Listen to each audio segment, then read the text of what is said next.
احنا كان نفسنا يكملوا الهاند معانا دكتور عبد الحكيم.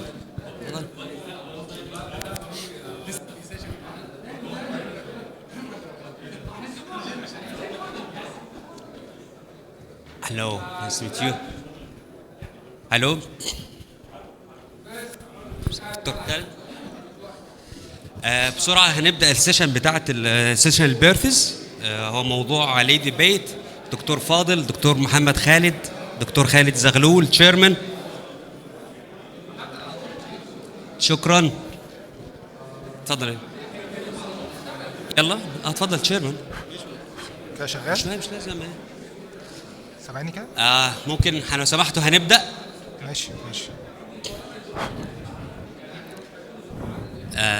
مين اللي على الباب؟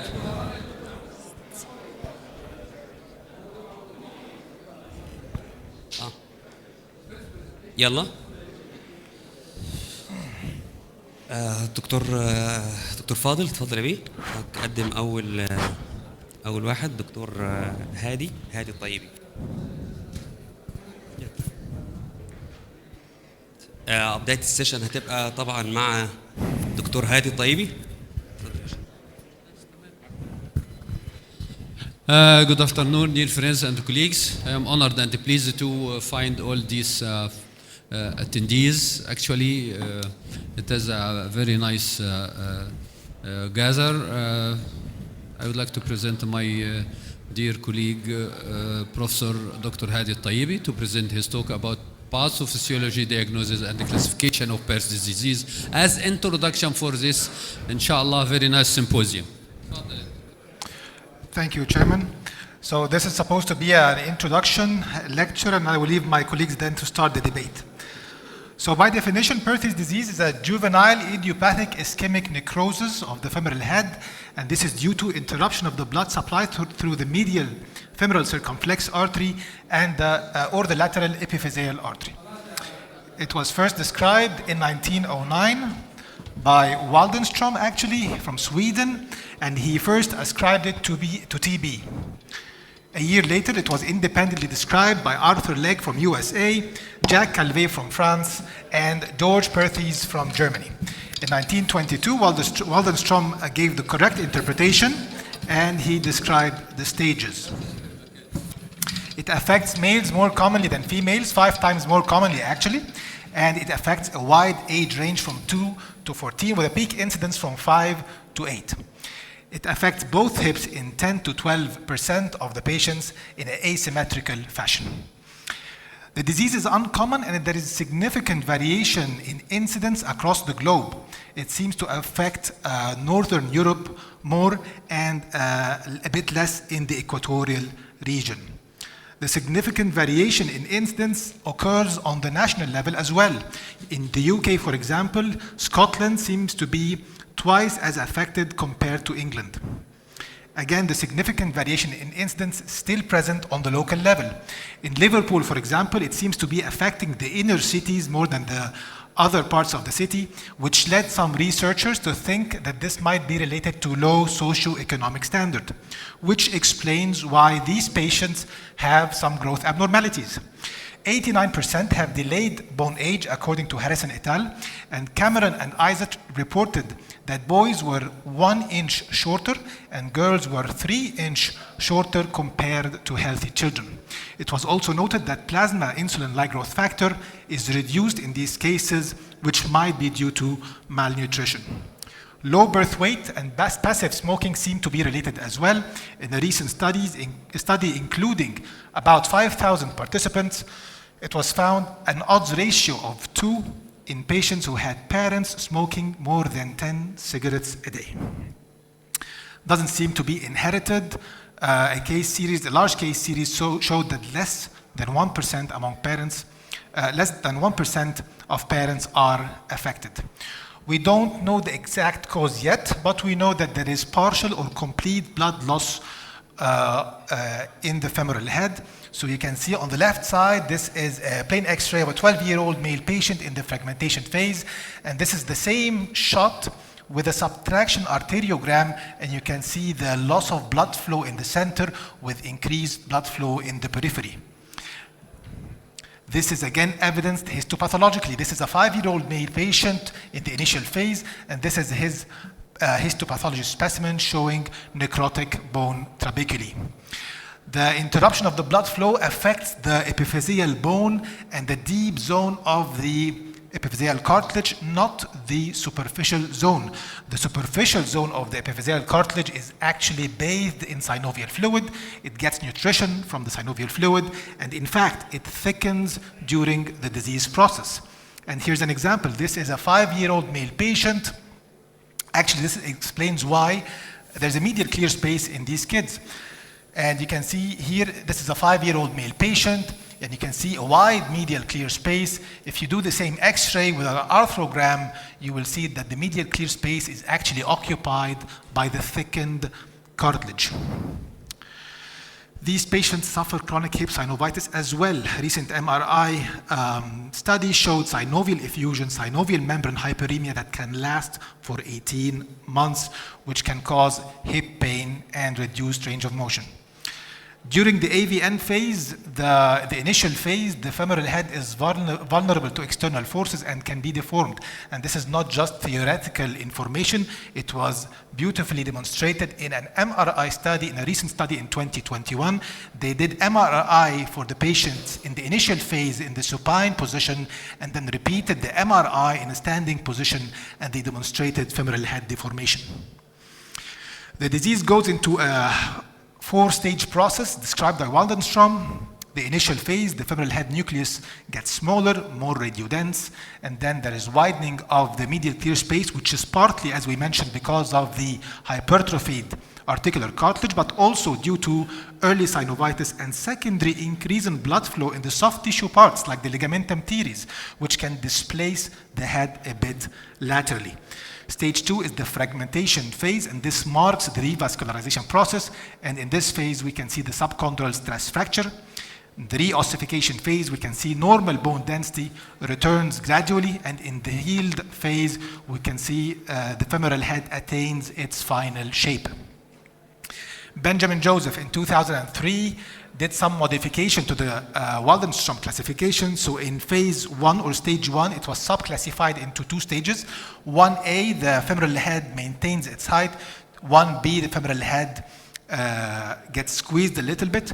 The fragmentation phase is again subclassified. 2A, we can see a couple of fissures.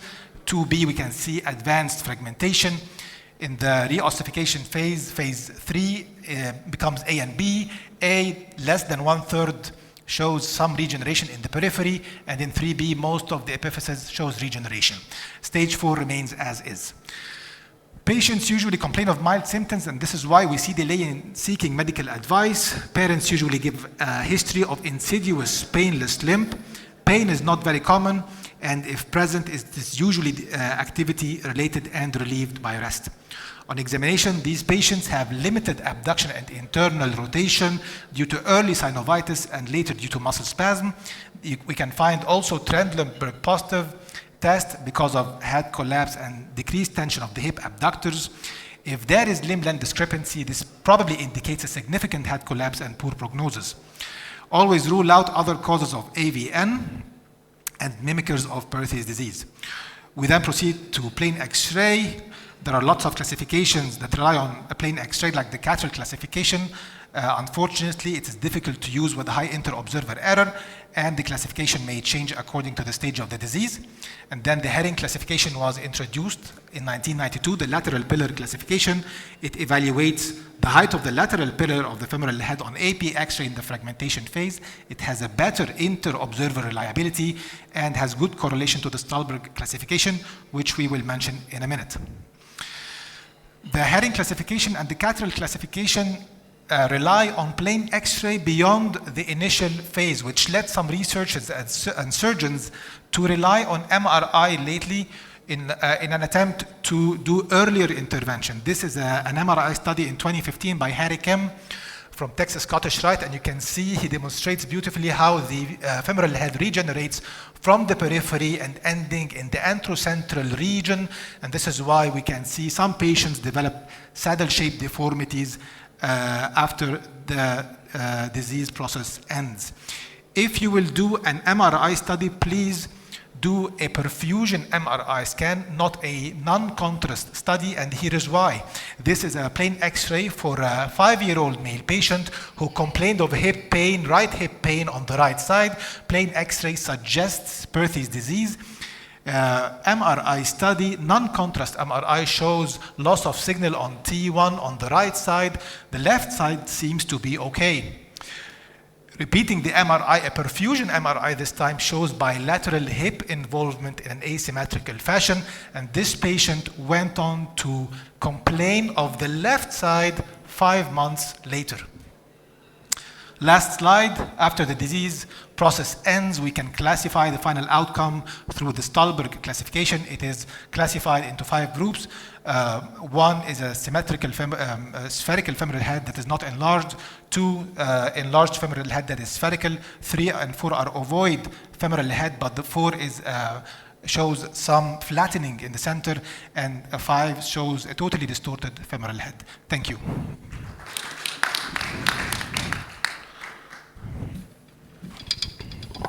Actually, I missed to thanks the Mohammed Abdelal, my dear friend, and he is a moderator, and also I have Dr. Zaghloul beside me, and as a co-chair also Professor Mohammed Khalid, and honored to have Professor Hazem Al-Tayebi, and we are supervised by Professor Osama Hagazi as well. Thank you. تفضل يا دكتور خالد. السلام عليكم. أنا آسف معلش الدكتور. أنا الدكتور محمد خالد. لا يقدمك أنت. يا باشا يعني الدكتور محمد خالد conservative treatment Perthes disease. أنا الدكتور محمد خالد أستاذ جراحة العظام جامعة أسيوط. هتكلم عن conservative treatment in Perthes disease. في شوية أسئلة هنسألها لنفسنا الأول عن Perthes disease. Does Perthes disease needs actual treatment? Which group of patients benefit from treatment? And what is the main concept of a treatment in Perthes disease?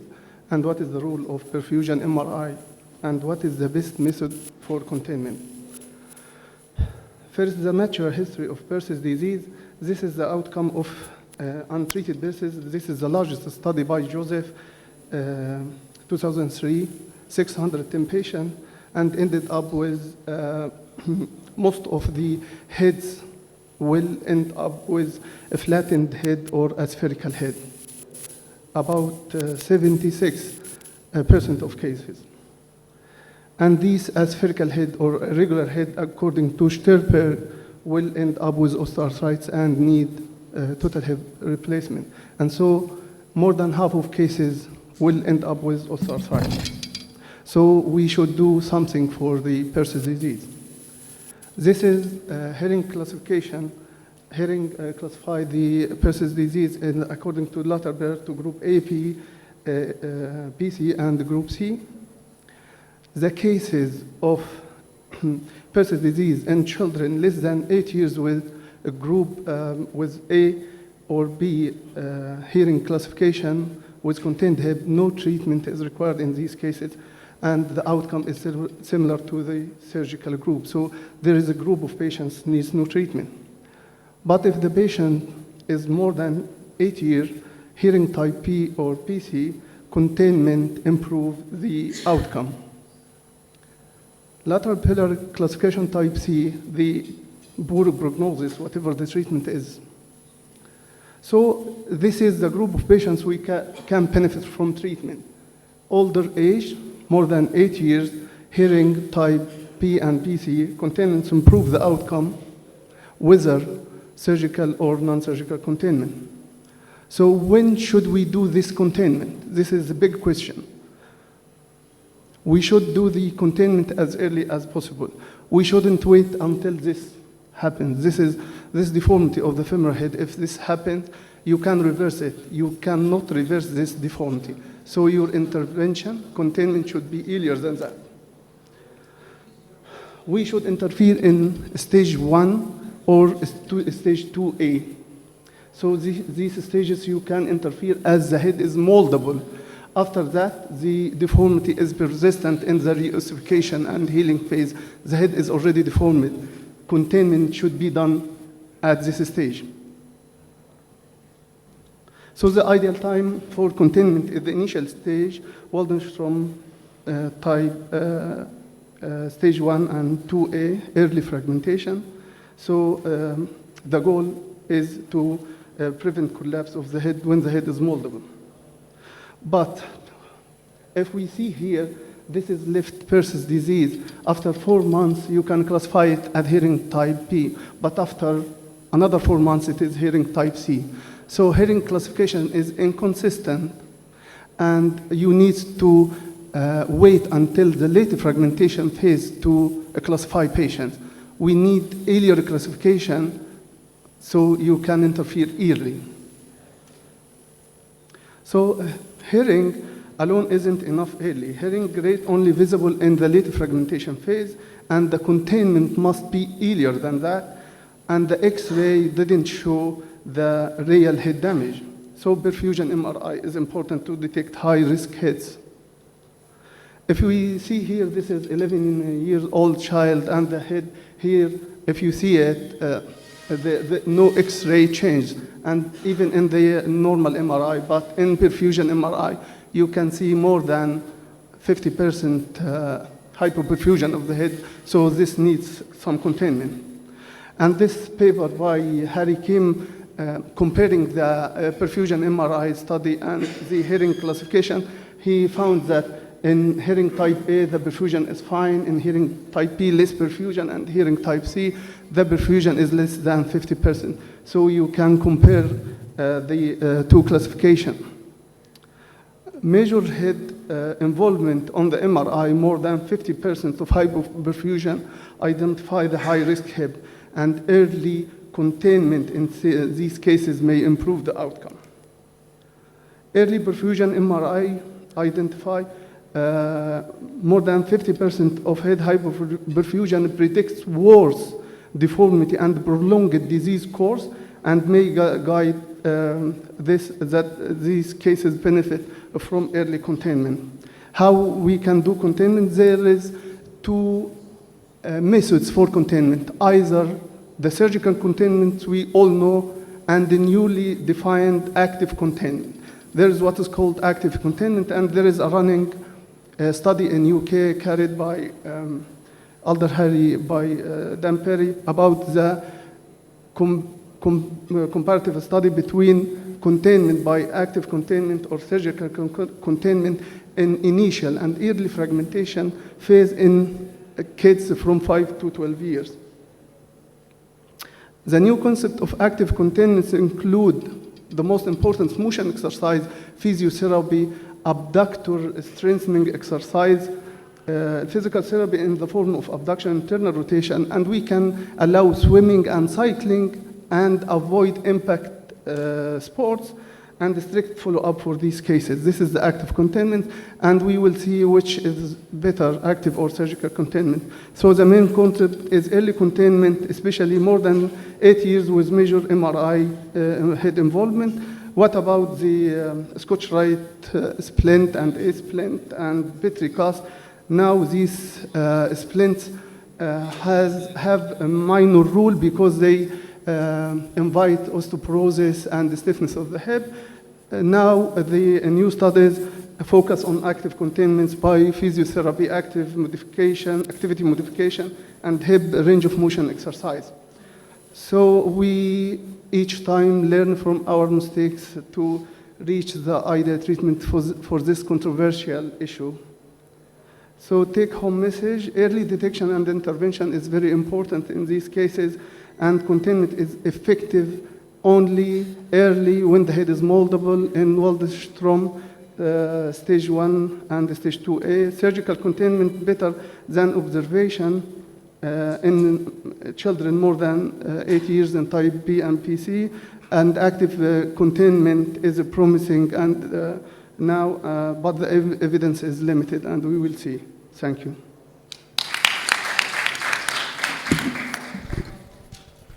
شكرا دكتور محمد خالد. So we'll keep the questions at the end of the session, inshallah. So present Dr. Abdullah Nada. He will speak about conservative treatment of Perthes disease when it's useful. Dr. Abdullah. Assalamu alaikum. Good morning. I will repeat part of what Dr. Muhammad Khalid said. It's complementary to the lecture. I will try to present the question in another way.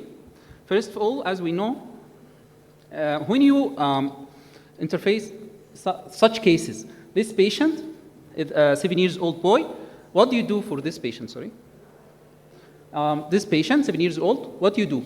Anyone would like to suggest what to do for this patient based on the X-ray? Any more questions do you want to ask?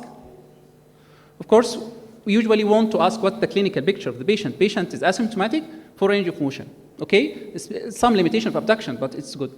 The other patient, you can see it's a contained patient, 7 years old boy also, but the patient is in severe pain. He cannot walk, and there's problems with gait. So the answer for intervention is not always radiological. You need to know the patient's clinical manifestations. For you question, we treat patient, not the X-ray.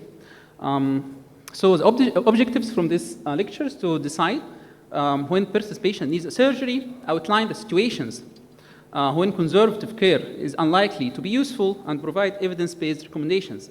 Of course, we all know that Perthes disease, as Dr. Hadi said, is more common in children between 4 and 10 years. Our goal and ultimate goal is to preserve the femoral head congruency and maintain the shape to delay the osteoarthritis. And for me, there are 3 rules. I think there is some agreement on those 3 rules. First rule is that the age of onset is important for prognosis, and younger patients usually have better modeling and have better prognosis. And the extent of lateral pillar classification usually predicts outcome, and patients with early femoral head collapse usually have worse prognosis. Those are 3 rules. The second rule, the main rule for surgery or for management, not surgery, either conservative or surgical, is to contain and mobile, keep it move. So we need the containment to confine the femoral head inside the stabilium, which control the direction of the collapse and optimize the shape of the femoral head, which lead to maximum congruency and preserve the long-term outcome. And it's not only to keep it contained, but also keep it mobile. So our mission is to contain a mobile head, because we want that X-ray, the head is spherical, congruent, moving, not that this X-ray, the head is incongruent and aspherical. Usually it will lead to, of course, total hip replacement. However, there is uncertainty how to achieve this containment. We don't know what's the best way, and this answer and this question is not yet answered. We hope that this study, as Dr. Muhammad said, this non-stop study, which is held in Oxford University, and until now they are recruiting surgeons for the study.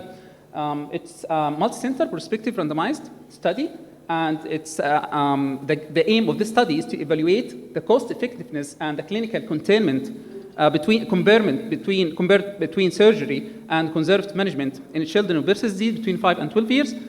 And we expect this study to provide better evidence for this question. So the conservative treatments we know, usually activity modification, physiotherapy, containment braces, and follow-up. The idea of the conservative management, as we said, is to improve the mobility of the hip while it's contained. The conservative, usually first line in patients less than 6 years, and the orthotics and braces, the evidence for orthotics and braces is not yet well established. The long-term benefits are not yet known.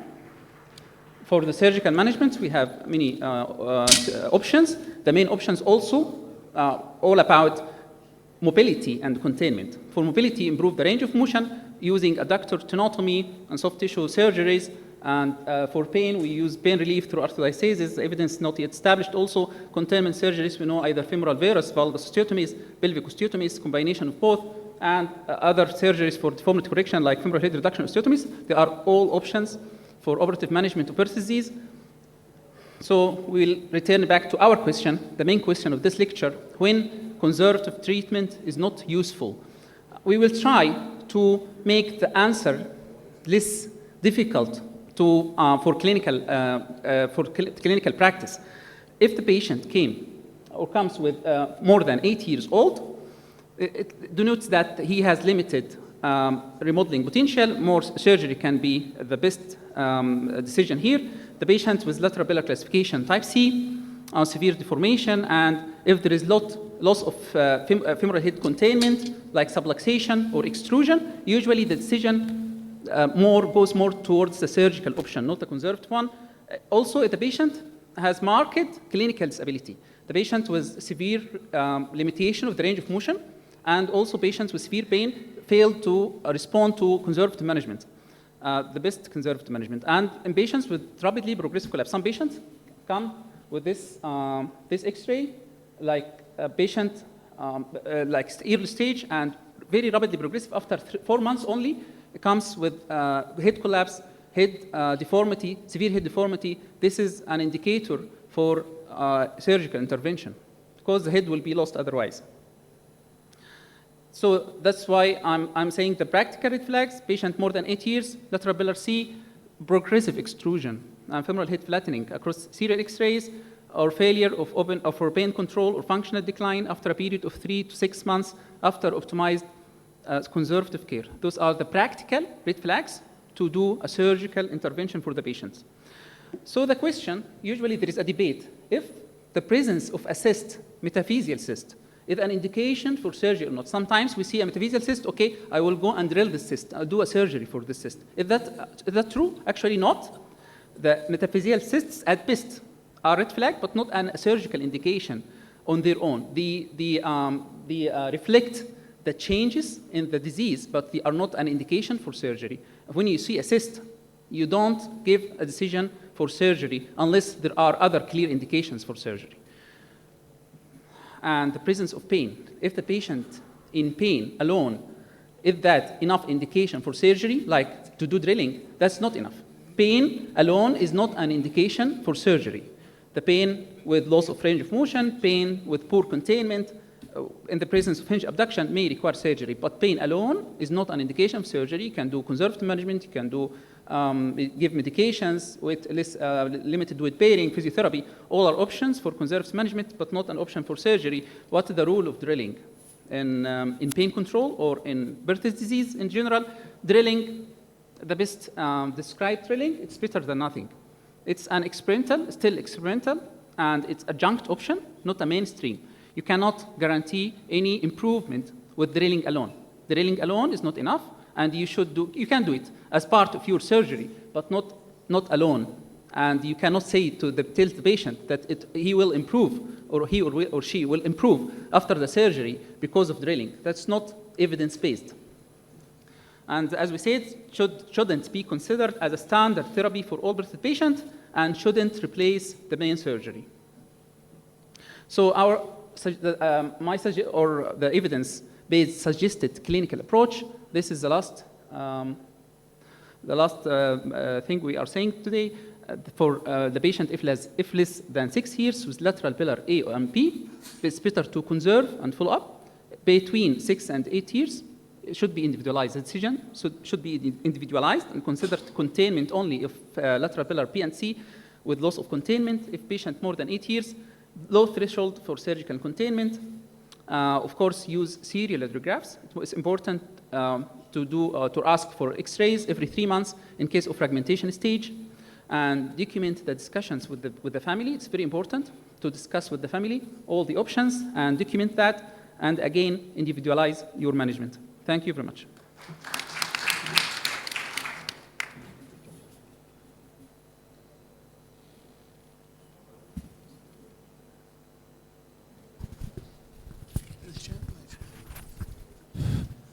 Dr. Hisham, I would present Dr. Hisham Basit and will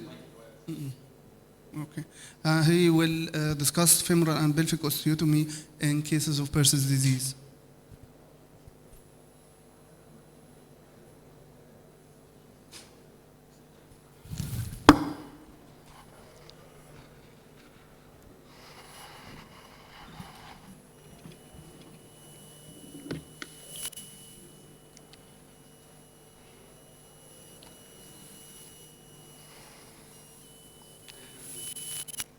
مش ظاهر على الشاشة البرزنتيشن.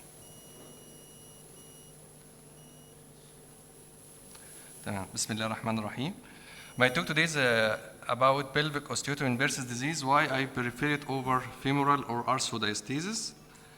As we all know, the hip joint needs the hip to be contained inside the acetabulum so that we have normal hip joint at skeletal maturity. We need the head to be inside the acetabulum, which act as a mold, like this jelly or this square-shaped watermelon. And during the pathology of Perthes disease, during interruption of the blood supply, collapse of the head occurs and result in coxa plana and coxa brevia deformity. And during revascularization, we may face the coxa magna, excessive bone formation, and both deformities result in uncoverage of the femoral head. In Waldenstrom staging, it's so important to know that in the first two stages, the head is dewy, soft, so she has a good chance for remodeling, while during reossification and healed, it's stiff, so we deal with the persistent deformity. And during fragmentation stage, has the highest incidence of decreased range of motion and pain, and usually yields after the end of this stage. And the strange thing in Perthes disease, you cannot anticipate when the patient shifts from one stage to another, and if the head is going to be deformed or continue its sphericity. Lateral pillar classification, one of the most important classifications for decision making. When you have a good lateral pillar, we have a good shield for the head. Even if you have a central head necrosis, the femoral head will contain its shape, and this X-ray of the patient continues the same pictures, the same situation for 3 years because we have a good lateral pillar.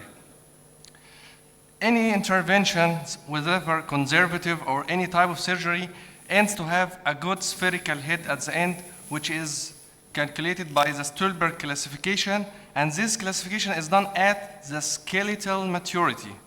And that's the difficult question, whether my intervention has a good prognosis or not.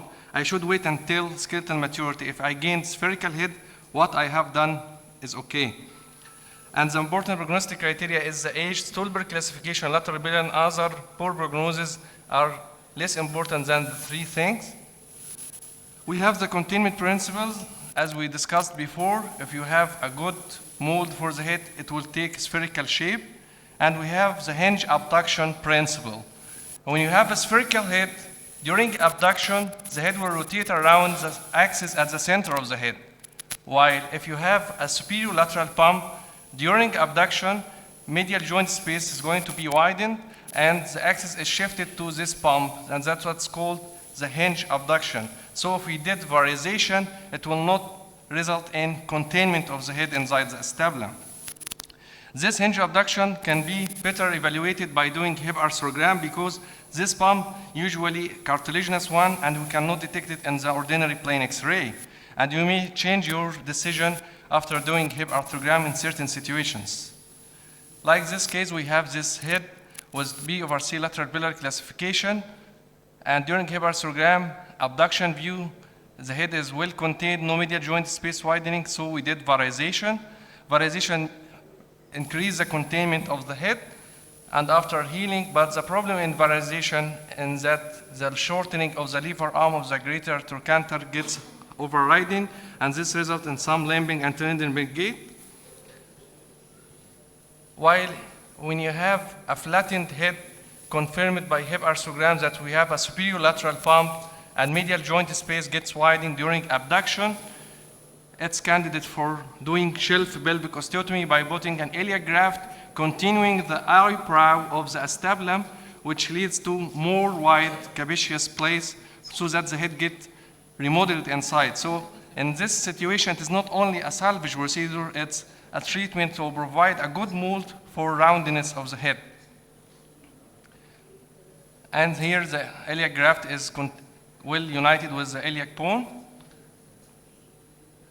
There's a lot of types of pelvic osteotomy. We'll discuss briefly which type could be suitable in Perthes disease. First, we have the redirection type, the Foyemas Salter, which increases the anterolateral coverage. It's the same, theoretically, the same principle for varization to increase the coverage of the head. And in older patients, we need to do steel triple osteotomy or Gans periacetabular osteotomy. but we have to have a rounded hip and very capacious acetabulum to be rotated around the head to have good containment. Like here in Salter, which is used in DDH and can be used also as an alternative for femoral osteotomy. It will increase the anterolateral coverage, but when the child gets older than 6 years, we have stiff symphysis pubis, so we have to skip the spinal attachment of the sacrospinal sacrotuberous ligament by doing triple osteotomy or doing the periacetabular osteotomy, Gans periacetabular osteotomy. So, in the redirectional osteotomy, it's an alternative theoretically for proximal femoral osteotomy, while the reshaping Diga or Pemberton is not suitable because they need to have a small sized head so that you adapt the flattened acetabulum over the head. And usually in Perthes we have a coxa plana or coxa magna deformity. So they are not being used in Perthes disease, whatever Diga or any alternative pelvic osteotomy, the reshaping or volume reducing pelvic osteotomy. Now, as the augmentation or salvage, we have shelf and Chiari. We cover the head with an iliac bone in 2 different techniques. In shelf, we use the original Staheli technique, used multiple strips of bone with balancing manner and 2 perpendicular layers. And we did a modification of a series of 31 hips with using a single trapezoid with some iliac graft at the corner to make it easier. Like in this case, we have here coxa plana deformity, and we dipped the site of the pelvic osteotomy doing the shelf. It's more technically easier than the Chiari pelvic osteotomy. And Chiari pelvic osteotomy is osteotomy at the roof of the acetabulum, and we do medialization of the distal ilium, a lateralization of the lateral ilium. And this osteotomy, the undersurface of the iliac bone, which covers the head, has to be wide enough to cover the head and to have contact between the proximal and distal ilium to be fixed. If we got high, it is not doing nothing. And if it's too short or too not wide enough, it will not cover the head if we have coxa plana or severe coxa magna. Like in this case, we did a Chiari pelvic osteotomy for Perthes with coxa magna and coxa brevia, and the undersurface of the iliac bone is covering the head. This is after metal removal, and this case may need later on distalization of the greater trochanter. So to sum up, which type of pelvic osteotomy that can be used? If you have a rounded hip, you can use the Salter or any other alternative. You cannot use the reshaping or volume reducing pelvic osteotomy. What you can easier to use shelf pelvic osteotomy. It's much technically easier than doing Chiari pelvic osteotomy. Regarding valgus pelvic osteotomy, when the head is ossified and the deformity is persistent, valgus osteotomy lower down the greater trochanter, increase the abduction range, and rotate the head so that the undersurface of the head is facing the acetabulum, but it doesn't cause remodeling of the head, so it can be used when you have a persistent deformity as a salvage procedure. In the femoral head reduction osteotomy, we have reshaping of the head, so surgical hip dislocation. We can decrease the size of the head to be contained by the acetabulum, but it's very technically demanding and AVN is very risky. What is the fact that all surgeons agree about in Perthes disease? Exactly. There is no agreement at all. We have different schools, different opinions even in every patient, and different techniques between conservative and surgical intervention, and a lot of debate since decades. But to confirm that my procedure is efficient, we need to have a randomized control study comparing each group, and the problem is we cannot obtain a homogeneous group of patients due to multiple variables and multiple classifications that have intra and inter-observer variability.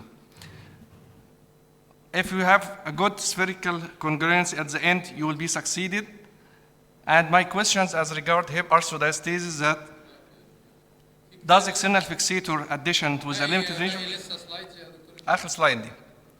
As adding external fixator with a hip with limited range of motion is rationale, and how to select the patients, and which stage, how to exclude, do you use hinge or non-hinge, and for how long? I hope Muhammad Al can discuss this question in his next talk. Thank you.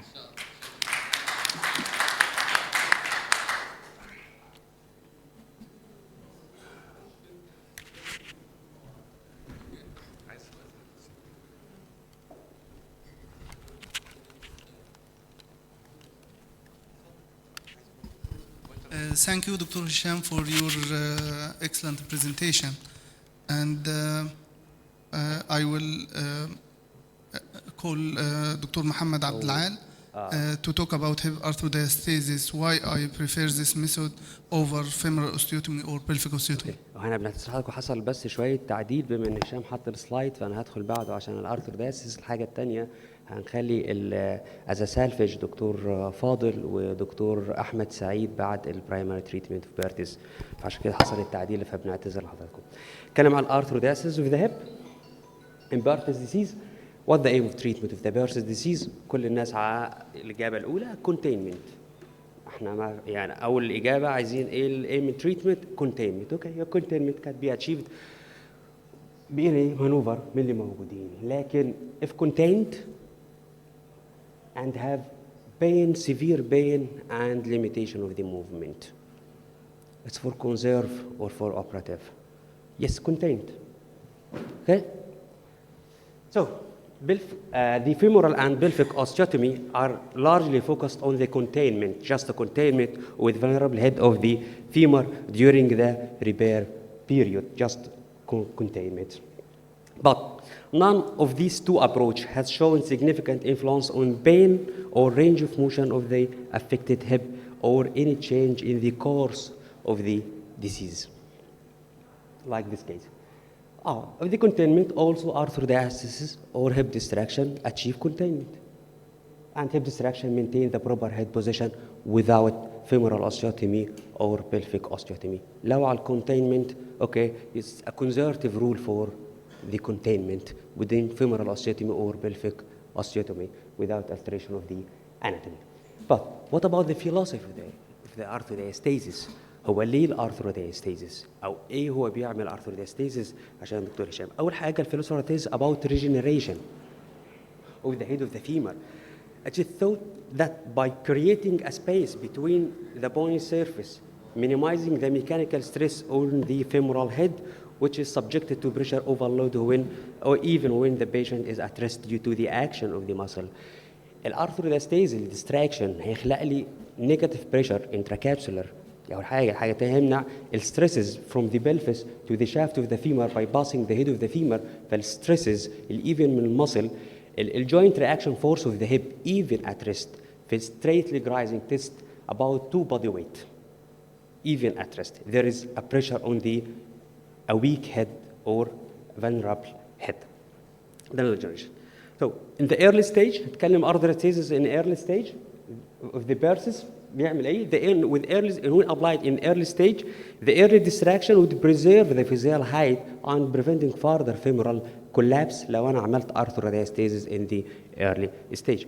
Also, the process of reossification of the femoral head appear to be shortened by arthrodyastasis of the affected hip, like this case. طب in late stage طب امتى زي ما قال هشام in early ده الافكت الفيلوسفي بتاعت arthrodyastasis in the early. طب in late stage like this case with femoral osteotomy. femoral osteotomy ما منعش ان الديزيز البروجريشن اوف ديزيز تكمل. انا عملت femoral head بس الريوسيفيكيشن الكولابس كله حصل with femoral osteotomy. Okay. So in late stage the healing process appear to be more rapid with application of distraction and the remodeling of the head occur faster. And the philosophy of Elizarov in pain management. ازاي الارثرودياstasis بتأثر على range of motion and limitation of the movement of the hip joint. According to the concept of Elizarov, arthrodyastasis is mechanical low tension stresses or low mechanical distraction. The arthrodyastasis induce angiogenesis around the interior of the hip joint. And under the influence of the mechanical tension load and the synovial circulation will be restored with gradual distractions. This leads to decrease in the secondary inflammation of the synovial tissue, which is an important factor for obtaining clinical improvement of the patient and the range of motion and reduce the pain. So arthrodyastasis offer a biological concept being the mechanical concept of anatomical joint centralization and mechanical load protection for the hip, the affected hip. So the use of orthostasis in Perthes disease has a lot of merits without altering the normal hip anatomy بدون أي اعتبره conservative treatment, model of the conservative treatment of the hip. But بالرغم من ده كله, so what are these? Half of the heirs do pelvic osteotomy and the other half do femoral osteotomy. Pelvic osteotomy is common in North America, Australia, South America, femoral in Europe, in Asia, and in Africa. This is according to this paper of global difference in treatment of Perthes disease by Barretto, okay, in 2022. Despite the orthostasis was developed by surgeon in Verona, Italy, and has been used since 1979. بعد 46 سنة الناس بتكلم femoral or pelvic. دكتور عبد الله ندى هو حاط الالجوريزم، حط femoral or pelvic osteotomy وكأنه الارثودياستيزيس مش اوبشن وكأنه مش موجود في الالجوريزم اللي هو عامله، رغم ان هو لينا 46 سنة مستخدم الارثودياستيزيس. And orthostasis has been just considered as an alternative treatment for Perthes disease by conventional and surgical method, conventional surgical method like femoral and pelvic osteotomy. بس احنا سايبينه عشان خاطر الحالات اللي هي شبه زي كده Perthes disease. Even حتى لو احنا خليناه في القصة دي arthrodiastasis have a great movement, preservation of the joint movement, full range of motion, acceptable centralized head with regrowth of the epiphysis at the end of the distraction after 3 years follow-up. Thanks for Professor Gamal Hosni for this case. So now, what are the objective treatments؟ هل احنا محتاجين نبص على objective treatments في Perthes disease بشكل مختلف عن just a containment؟ Yes, the pain relief, recovery of the joint range of motion by reducing symptoms during the disease by arthrostasis, and also achieve containment of the femoral head in the acetabulum, improving the final Stillberg classifications. Thank you very much.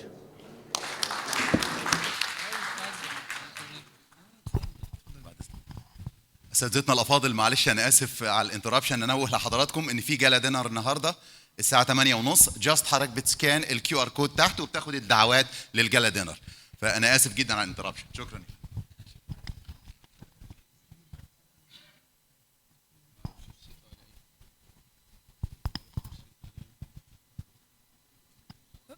دكتور احمد سعيد. So, Dr. Ahmed Saeed, you will present a talk about the femoral osteotomy, why I prefer its over pelvic osteotomy or arthodiastasis.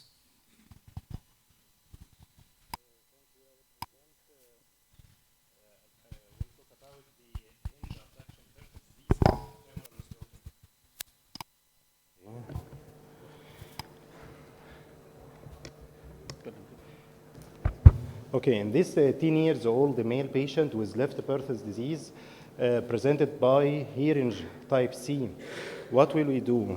Conservative management or femoral osteotomy or pelvic osteotomy, arthrodyastasis or femoral valgus osteotomy. Also in this patient also is 11 years old with right Perthes disease with collapsed lateral pillar and lateral protrusion, limited abduction, limb length discrepancy, and Trendelenburg sign.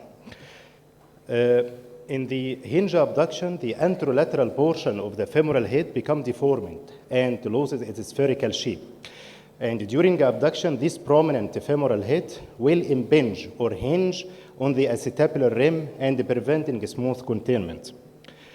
So this results in loss of hip abduction, pain during abduction, lateral subluxation of the femoral head, and loss of containment, which increase the femoral head deformation.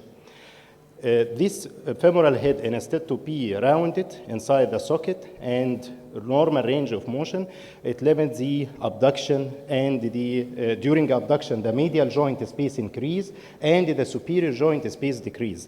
And that is what we called the hinge abduction.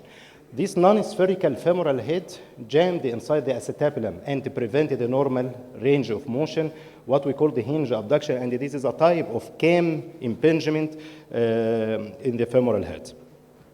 The center of rotation of the femoral head move from the center of the femoral head and become at the lateral rim of the acetabulum. And that is compared between the normal and the hinge abduction. During the normal, the center of the femoral head like on the left side, and during the abduction, still inside the center of the femoral head. But in hinge abduction, during the abduction, this center of rotation become at the lateral rim of the acetabulum. And during the abduction, the medial joint space increase and the superior joint space decrease. Using the 3T CT preoperatively, it gave a better visualization of the deformed femoral head and better visualization of this anterolateral part or anterolateral deformed prominent part of the femoral head, which impinge on the lateral wall of the acetabulum. Arthrography is the gold standard diagnostic tool in the hinge abduction. By injecting the dye inside the hip joint and moving the hip from neutral to adduction and to the abduction, you will see what we call the increase the medial joint space and decrease the superior joint space with abduction. And it is compared the neutral and the adduction and the abduction while using dynamic arthrography, which is a gold standard for confirming the hinge abduction. ممكن نقسم الهنج abduction لنوعين: reducible and irreducible hip abduction. reducible ان احنا ممكن بعد ما نعمل السوفت تيشو ريليز الادكتور and the iliopsoas نلاقي ان الفيمورال هيد become contained again inside the acetabulum. So the femoral head can be repositioned within the acetabulum with abduction without pressure on the acetabular edge. And it is suitable for containment strategy, femoral varus osteotomy or pelvic Salter osteotomy. But irreducible, that means that the femoral head is still impinged against the acetabular rim and the femoral head not becoming reduced in the acetabulum. And this worsens the deformity and complicates the management. So what could we do in such cases of hinge abduction? Back to our cases with 10 years old male patient with left Perthes disease, we decided to do the shelf acetabuloplasty. By doing shelf acetabuloplasty, we could remove by Smith-Peterson or Pechini approach, removing the outer cortex of the ilium. And this reflected, and the reflected rectus femoris is detached from the capsule. Then this free graft is inserted in a slot just above the capsule, and the concave side of the iliac crest graft facing to the joint capsule, and we can add or augment the graft by cancellous bone grafting. Another name of shelf acetabuloplasty is the labral support osteotomy, because the shelf acetabuloplasty working by supporting the labrum to be calcified later on and increasing the shelf or the roof of the acetabulum. This increases the coverage of the femoral head and allow the prominent part of the head. This is the shelf and the harvested graft, and this is a hip capsule, reflected head of rectus femoris, and the shelf roof, and this is the augmentation graft. This is the shelf roof and augmentation graft. So by doing the post-operatively, we can do a half spica for 6 weeks if we don't fix or adding the fixation by screws, and follow up by every 3 months. We noted that improving is first of the femoral head and improving the limb length discrepancy after shelf. So we gain the full range of motion and the Trendelenburg negative sign and the limping sign decreasing compared to the femoral varus osteotomy. And in many cases of shelf acetabuloplasty could be done in the hinge abduction with a good result. In elderly children, we can add fixation by screw to the shelf acetabuloplasty, like in this case, by adding fixation by screw, and in this case, fixation by screw don't need to immobilize the patient post-operatively by casting like this. Another valid option in the hinge abduction is the valgus extension femoral osteotomy. In valgus extension femoral osteotomy, it gives a better functional range of motion and increase the abduction and unload the prominent part of the femoral head and increase the leg length. This is a neutral position showing the prominent part of the femoral head, and during the abduction, the hinge increase and the medial joint space increase, while during the abduction, the head containment is increasing. So in fixed or irreversible hinge abduction, using the valgus extension osteotomy when the congruency improve in adduction, not in abduction. Putting the more prominent or more preserved medial femoral head in the weight-bearing zone and unloading the diseased anterolateral part of the head. So by using the valgus osteotomy, we will unload the lateral part of the femoral head and relieve the pain and give chance for remodeling of the femoral head, particularly if the triradiate cartilage is still open, and re-establish the normal abductor mechanism and the limb length discrepancy. Plus, we restore the center of rotation back to the femoral head instead of being at the lateral edge of the stapler. In these cases, with 11 years old male with right Perthes disease, we decided to do this valgus extension osteotomy. He have a limb length discrepancy, limited internal rotation, and by doing the MRI showing the decreasing the superior joint space, increase the medial joint space, and put the more preserved medial head into the weight bearing zone, like this, and increasing the abduction intraoperatively. Always lateralize the plate with the valgus to restore the mechanical axis of the lower limb. So the patient gain better functionally regarding the abduction and the pain relief, rotation improved, limb length discrepancy improved, and the Trendelenburg sign improved. So during abduction, the prominent deformed lateral epiphysis impinge or hinge against the stapler rim, preventing smooth containment. This results in loss of hip abduction, pain during abduction, lateral subluxation of the femoral head, and loss of containment. In hinge abduction, if it is reducible, you can do the containment strategy, but if irreducible and the head is impinged against the stapulum, you can do the valgus femoral osteotomy or lateral shelf stapuloplasty. This is the most recent publication regarding this classification. They decided that if we have a deformed femoral epiphysis, which hinge during abduction, and after soft tissue release like adductor and the flexor, and the head become reducible, it is better to do shelf stapuloplasty. And if it is still irreducible after doing the soft tissue release, to the valgus femoral osteotomy is the best option in the hinge abduction Perthes disease. Thank you.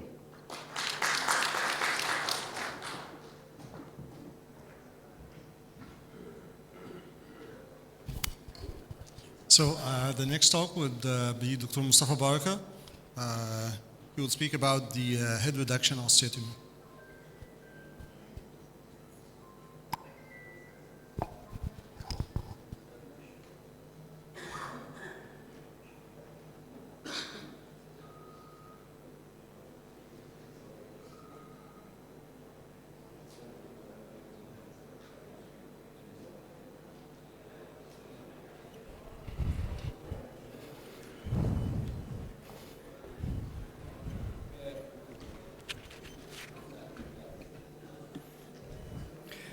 Thank you so much, Professor Khalid. Good afternoon, everyone. So in this topic, we will discuss the femoral head reshaping surgery. Is it a surgical fantasy? Perthes and Perthes-like lesions share a common entity of having a short neck, high-riding GT, and an aspherical femoral head. This aspherical femoral head results in a cam type of impingement, which results in a labral tear, further aggravates the pain, results in mechanical symptoms, and accelerates the osteoarthritis. Here's an example of a 9-year-old girl. She had a healed Perthes presenting with a painful limp, a minor limb length discrepancy of 1 centimeter, a positive Trendelenburg sign, and a positive anterior impingement test. The X-ray show a coxa magna, coxa brevis, and a high-riding GT, and it's pretty clear that the sagging rope sign on the anterior neck, which confirms that she has a cam lesion. Preoperatively, she had a limited abduction, limited internal rotation, and a positive Trendelenburg test. The CT scan shows a central indentation of the femoral head and an impinging anterolateral part and the transverse cuts showing coxa magna. On surgical dislocation of those hips, and surgical dislocation is the workhorse approach for this kinds of surgeries, we will find that this is the typical femoral head deformity in most of these cases. We have the true posteromedial head, which is the true articulating head with the acetabulum, and there is the impinging extruded anterolateral head. This part causes the impingement and limits the internal rotation and causes the chondrolateral injuries and chondrolateral separations. And in many cases, this extruded anterolateral part is not just a single part, or it could be several small heads. Separated in between is the central necrotic segment, which results from the reossification pattern starting from the periphery to the center, leaving a watershed avascular part, which results in central head necrosis and possibly OCD lesions. So for this case, we went for a relative femoral neck lengthening, which actually is a combination of two surgical steps. The first thing is reshaping the femoral head neck contour in order to restore the waist and to resect the anterolateral impinging part and to distalize the GT in order to improve the abductor muscle function. Osteochondroplasty is like apple coring by combination of curved osteotomes, high-speed wear, and bone files.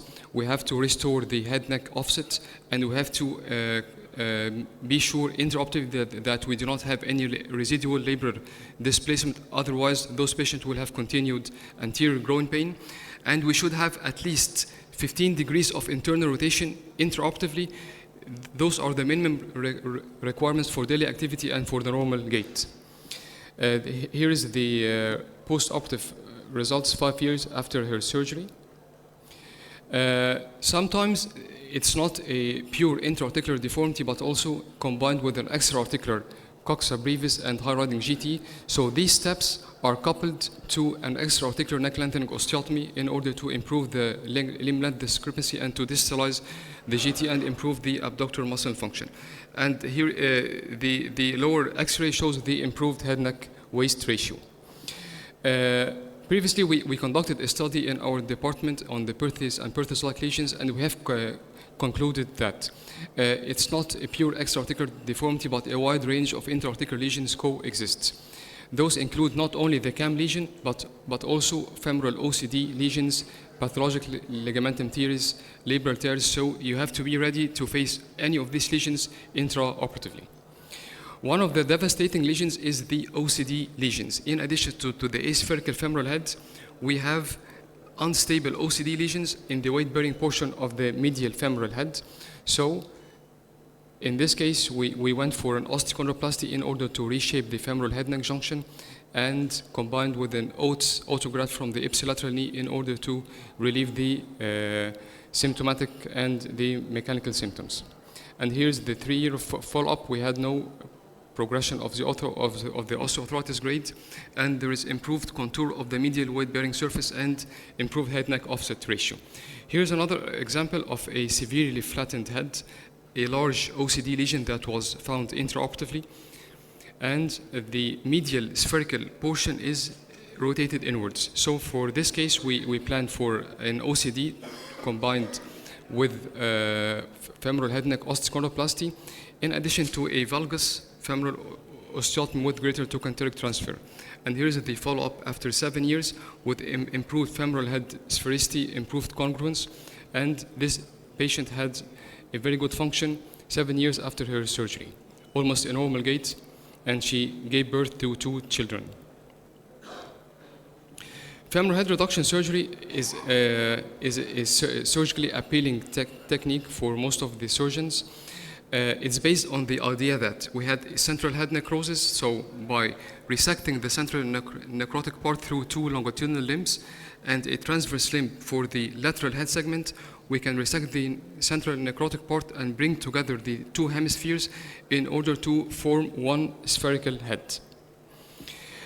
The ideal patient for this kind of surgery is if we have a large central necrotic segment that's not amenable to peripheral reduction, or if there is a large incongruent head that's not amenable to peripheral reduction, and preserve 2 hemispheres that, when reduced, bring 1 single head.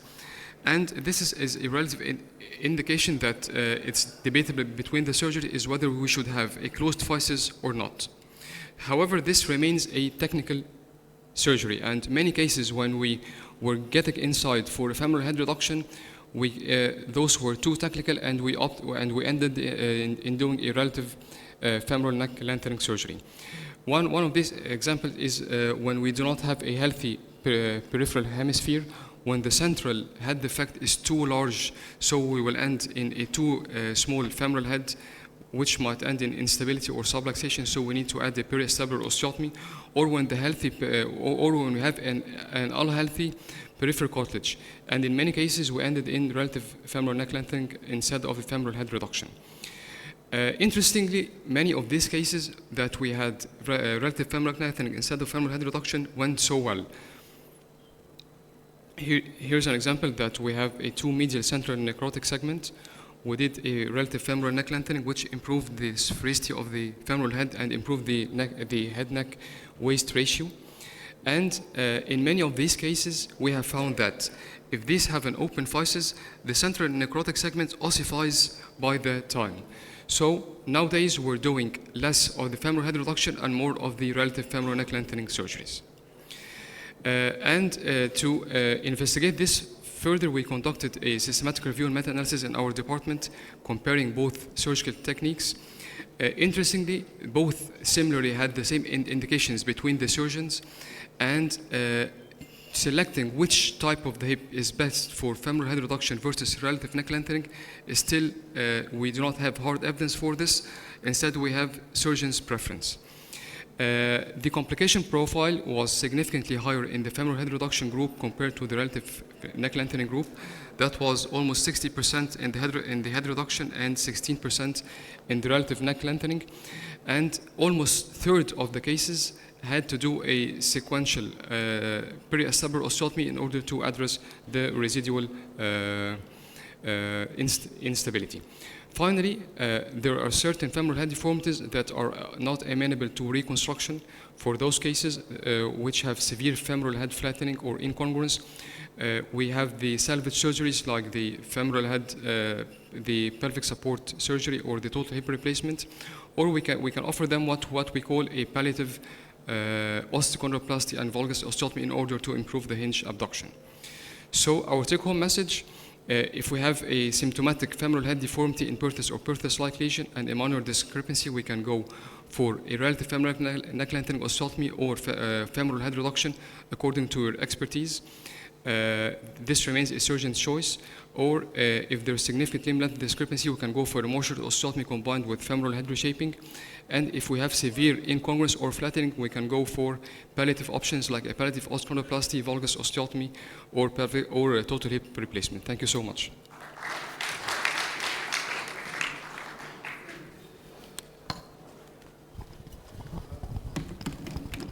Thank you, Dr. Mustafa Baraka, for your excellent presentation as usual. دلوقتي الدكتور محمد فاضل he will talk about salvage pelvis osteotomy in Perthes disease.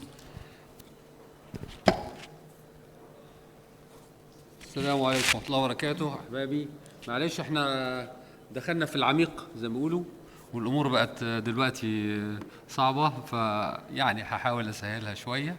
هتخيل ان انا هشتغل ارثوداستيزيس، هتخيل ان انا كمان في امتحانات، وهتخيل ان انا عايز ديسيجن، فهنمشي بسرعه في شويه حاجات كده. والحمد لله الزملاء شفنا حاجات كتيره جميله قربت اننا نتكلم في حاجه بسيطه.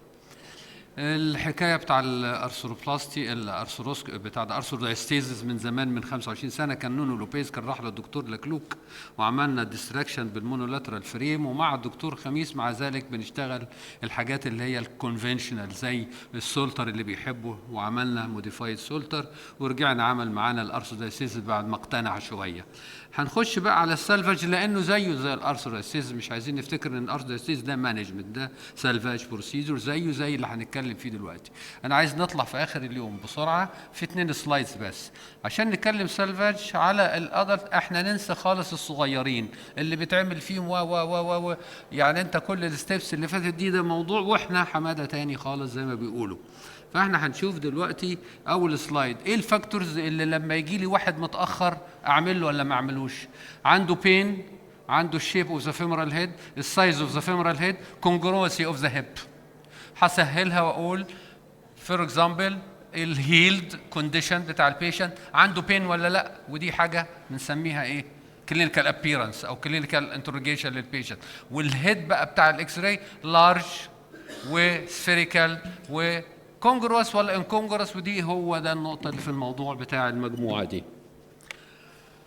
فده سلايد مهم لانه ده اللي على اساسه نعمل ايه بقى. نعمل بداتا اللي نهلنا على عمليات حلوه شفتوها من اول اليوم جميله كلها بتحل المشكله، بس احنا عشان نسهل مش هنقول كل ده، هنقول ان عندي مجموعة على الشمال ومجموعة على اليمين. اللي على الشمال healed disease, no pain, large spherical femoral head with uncovering وفي نفس الوقت congruence. الفرق بينها وبين المجموعة التانية انها not congruent. تمام؟ هنا فيه اوبشنز كتيرة، انسى كتير وافتكر بس النومينت اوستيوتومي او شيلف اوبريشن. بعد كده تنزل على ستيب على الناحية التانية، سيبك من النومينت ما بقاش ينفع عشان نون كونجرونت، الشلف يخش هناك ينفع، والكياري ده السلفاج اللي بيستوعب كل مشاكل البلفس في حاجات كتيرة أوي أوي أوي أوي. ونوقف على كده. عايز تزود بعد كده بقى على الشرط ده حط سهم وزود في ايه المذاكره بتاعتك. عندك بقى زي ما شفتوا شلف استابلوفلاستي ومش عارف وبمبرتون، الحاجات الكتيره دي قد تخش في البيرسز ولا لا. ان احنا في الليت بيرس هم دول المشهورين اللي احنا نقول يلا نتكلم فيهم.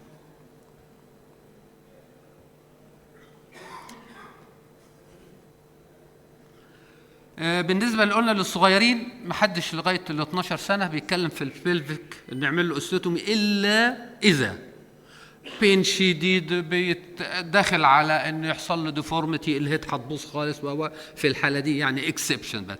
انما هذا الجدول كله زي ما انتم تلاحظوا الجماعه اللي اندر الايدج اوف 12 ما فيش لهم خالص غير الجماعه دول اللي هم اللي لهم اكسبشن يتعمل لهم حاجه زي دي. غير كده ما فيش بيلفيك اوستوتومي على حد علمي طبعا، واحنا هنا في مجموعه كلها بتفهم في الموضوع ده كويس. الجماعه اللي هم بقى الاولدر تشيلدرن شويه هم اللي لهم التو جروبس اللي احنا اتفقنا عليهم، اللي لهم الفاكتورز اللي اتفقنا عليهم، اللي قلنا هنعمل لهم التفصيله دي، نعرف لهم مشهورين ايه النومينت وشلف، والشلف ينفع في الاثنين، والكاري ينفع هنا لوحده، هنا النومت لوحده وهنا كاري لوحده، والشلف نافع في الاثنين زي بعض. لازم اكون فاهم قبل ما اخش على الحاله الحاجات اللي احنا قلنا عليها، البين والشيب اوف ذا فيمورال هيد والسايز والكونجرويتي بتاع الهيب جوينت. البين بيبقى سببه ميكانيكال امبنجمنت زي ما شفتوا الهنج ابدكشن، وممكن يكون حصل ارثريتيك تشينجز.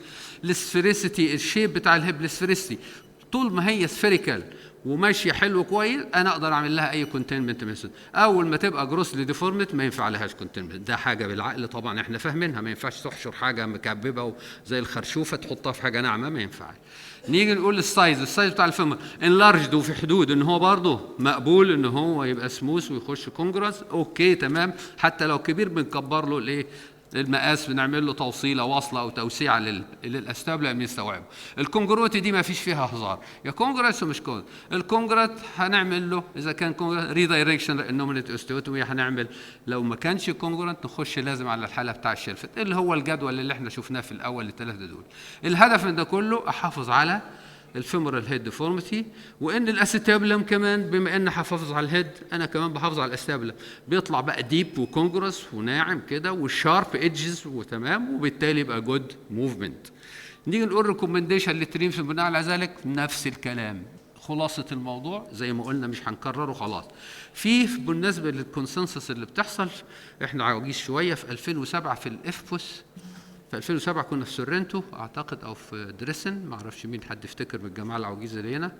اتعمل كونسنسس بعدها هيفتي ومجموعه كبيره قالوا اللي اشتغلوا فوق 30 سنه في البيرسز نقعد ونتفق على حاجات معينه، وبرضه ما اتفقوش كويس يعني مش هنخش في الموضوع، بس كان مشارك مننا الدكتور خميس على من الناس اللي شاركت في هذا الموضوع. نرجع لموضوعنا بقى، نشوف هناخد فكره سريعه جدا. الشلف فكره بتاعته بسرعه كومن وبيتعمل في الدي دي اتش، مش هنقول شلف هنا ما ينفعش، هو اساسا بتاع دي دي اتش بس جابوه هنا او بقى هنا ينفع هنا. بيغطي الانتيريور او الانترولاترال بارت، ما ينفعش ان انا اعمل شلف ده في الجماعه بتاع الديسبليزيا وجماعه السيريبرال بولس. مهم جدا اعرف المورفولوجي بتاع الاستابل عشان اشتغل عليه صح، بالذات في الجماعه اللي هم الاولدر تشيلدرن، وممكن اخش في 3 دي والام ار اي والحاجات دي. باختصار بنطلع من السياتيك نوش دايركتلي على الانتيريور انفيريور سباين ونحط الجيجلي سو زي ما احنا شايفين اهو، ونسحبه على فوق عشان نقطع الايه، نعمل الانسيشن. وجنب الحته دي بناخد تريانجولار شيب، حته كويسه حوالي 20 ديجري بتبقى تقريبا او 30 ديجري، ونحطها في المكان اللي احنا شايفينه هنا ده.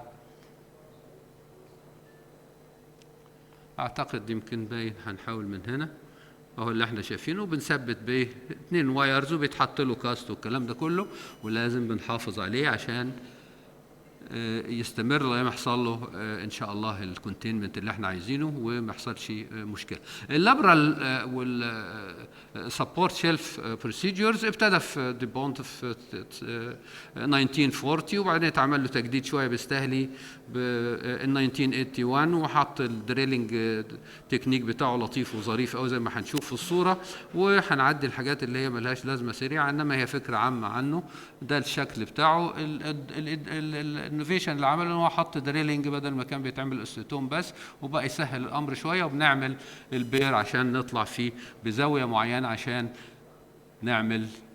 ناخد شويه البون جرافت اللي هنحطه ده بنحطه شويه بالهورايزونتال وشويه بيربنديكولار، وبنحافظ على ده ضروري علشان يحصل الايه الكونسوليديشن او يحصل الاوسيفيكيشن في مكان مقبول. هننقل من الحاله بقى دي زي ما خلصنا اتنين هنا مشهورين النومينيت وشيلف، هناخد شيلف هنا تاني خدناه، هناخد الكاري. نخش على الكاري سريعا كده. ده كاري سلفاج بروسيجر زي ما قلنا. و الكونجرس ريدكشن ما هوش مهم عندنا بقى، ما هو عشان لازم معمول عشان كده، يعني هنعيد ونزيد في الكلام، بس وسع الحكايه بقى، ما بقاش ينفع البيرس بقى كمان، لا ده عندك البيرس والسفيرست بتاع اي حاجه ثانيه سواء عنده انفكشن ولا عنده حاجات ثانيه. هنخش على الصوره العامه بتاعتها. اهم شيء عندنا ان انت بتعمل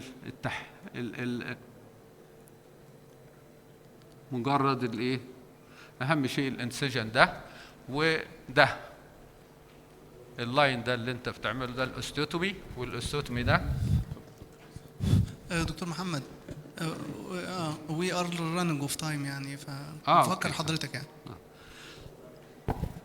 وده بالتالي الاوستيوتومي اللي احنا بنعمله، وبالتالي يبقى احنا خلصنا من الكاري، ما ناقصناش حاجه ثانيه اضافيه غير الحاجه اللي بيسموها تريبل انومينيت. تريبل انومينيت الدنيا كلها هاصت وباظت وتمام. انا هاخد الايه حوالين الاستابلم اقصه كله داير ما يدور اليوم واسكيم وبيوفيس، واما يبقى في ايدي كده اروح لفه وعامله زي ما انا عايزه.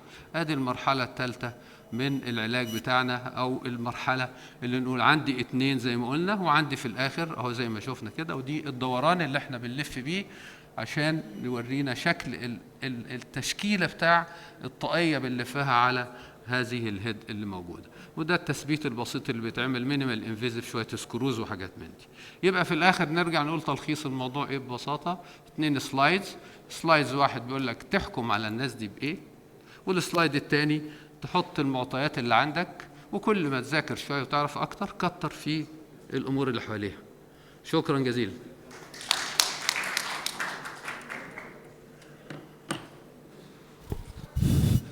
Thank you, Dr. Mohammed, for your presentation.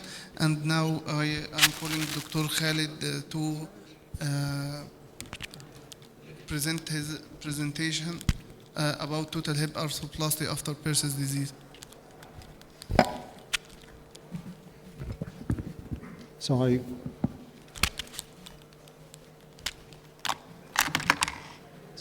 Perthes disease is a very nice disease to speak about.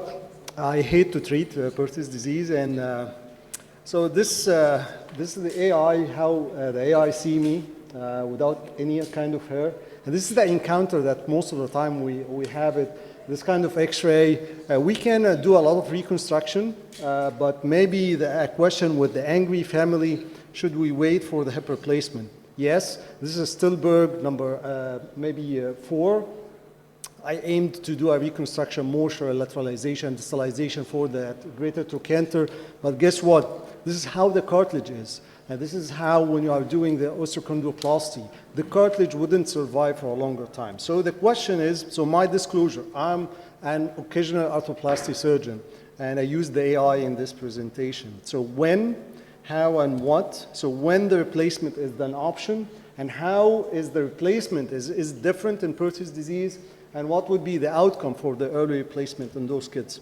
So Perthes disease have a very variable range. So you can start with at the top this X-ray and end with a very good outcome, like maybe Stillberg 2, and maybe as well you can have this X-ray and end with a Stillberg 5. So what would be the parameter? So this is the paper where the natural history. So the natural history of the disease, at this paper, it concluded that the age, older than 6 years, the total involvement and the height, lateral pillar, and even the uncoverage of the head of the subluxation. Those are the parameters that gives us this is a bad Perthes disease to treat. So Stillberg, 1981, still valid till now. And ignore the table, just look at the pictures. Those are the kind of heads that you're looking at, especially 1 and 2 have a good outcome, 3, 4, and 5 fair outcome, and as every classification, they started to have a modified Stillberg classification. They gathered this A, which is 1 and 2, B, which is 3, C is 3, 4, and 5. The C is a bad prognosis. And this is an upcoming paper coming from Tony Herring and the group. They added to the Stillberg the acetabulum and the greater trochanters. They added a score like 0 where they have dysplasia and 1 which is no dysplasia and the greater trochanter as well. It may add for the whole picture. So the anatomical consideration when thinking about it's a femur and acetabulum, and the femur we have a lot of pathology, intra-articular and extra-articular, and to assess the cartilage before deciding whether to do a salvage or do a replacement, it's about the MRI. The MRI can help. Maybe the available MRI, the degenerate MRI, which is not available, maybe the perfusion MRI, there's different kinds of MRI that can help, maybe would be giving us a guidance where to start a preservation or do a replacement. And the acetabular side, you have a dysplasia, incongruency, and the acetabular retroversion. And this is a point when you're starting your stem, we have what we call the functional retroversion. So this is the neck, and this should be the articular cartilage, but this is the actual healthy articular cartilage, which is retroverted, which is a functional retroversion. When we think about the proximal femur, doing an arthroplasty, you have a short neck, high greater trochanter, and the neck shaft angle is different. And the previous surgery with this valgus osteotomy, imagine you're starting your approach for the stem with this valgus osteotomy, how it would be more helpful. And the acetabulum, there is a deficiency in the superior and superior lateral, even though we are doing a shelf that it can help a little bit, but most of our arthroplasty guy would say that this shelf wouldn't help in the reconstruction of the acetabulum. So the osteoarthritis with Perthes disease, it's well written, especially with the Iowa study, that it says that at the age of 45, there is a high incidence of having arthritic changes at that age, and premature arthritic changes with Perthes disease is well reported as well. And with the total hip in Perthes disease, you can appreciate that the incidence of the complication rate is a little bit higher. Those are the studies that have a large number with the Perthes disease, and specifically they have an incidence, high incidence for sciatic nerve injury. And most of the time, because of the leg length discrepancy and the stiffness, that the leg length discrepancy wouldn't accommodate the reconstruction of the offset as well. So the technical points is about the approach, the scar, the retained material. And we have seen a lot of cases like when we have short neck and the trochanteric overgrowth, that you have to have a reduction for this greater trochanter to have the offset for the abductors. As we mentioned, with the valgus osteotomy, if you're having like a valgus osteotomy, you have problems when starting the approach, where to start with the retained with material like the plates and the screws would make this a little bit hard. In the acetabulum, most of the time you have an oval coverage on the anterior and the superior lateral, and as well you have to medialize more for the cup to have restoring the center of rotation of the acetabulum. So like this young lady, she had a Perthes disease, Stillberg, you can say it's Stillberg 4, and she managed to reach till the age of 35 and only managed with hip replacement. Yes, I can do a lot of reconstructive surgery for her, but she survived till the age of 30, 35, and she was doing well. This 14-year-old female with this VDRO being done for Perthes for containment at age of 17 started to have this arthritic changes, and managed to do the hip replacement, and the hip survived for 10 years, and you can appreciate how much is the wear happening here at the plastic or the pulley. It's just replaced with the head and the pulley, and she's doing fine with the hip replacement. So the take-home points that the hip preservation surgery is maybe effective, but be aware that the hip replacement is effective, but be aware of the cartilage and expected outcomes. The total hip is a valid option, but be aware as well for the incidence of revision and the sciatic nerve injury, and consider morphological abnormalities in the acetabulum and the femoral side. Thank you so much. Thank you, Dr. Khalid, for your presentation. Thank you for attending our session, but unfortunately, there is no time for a question, I think.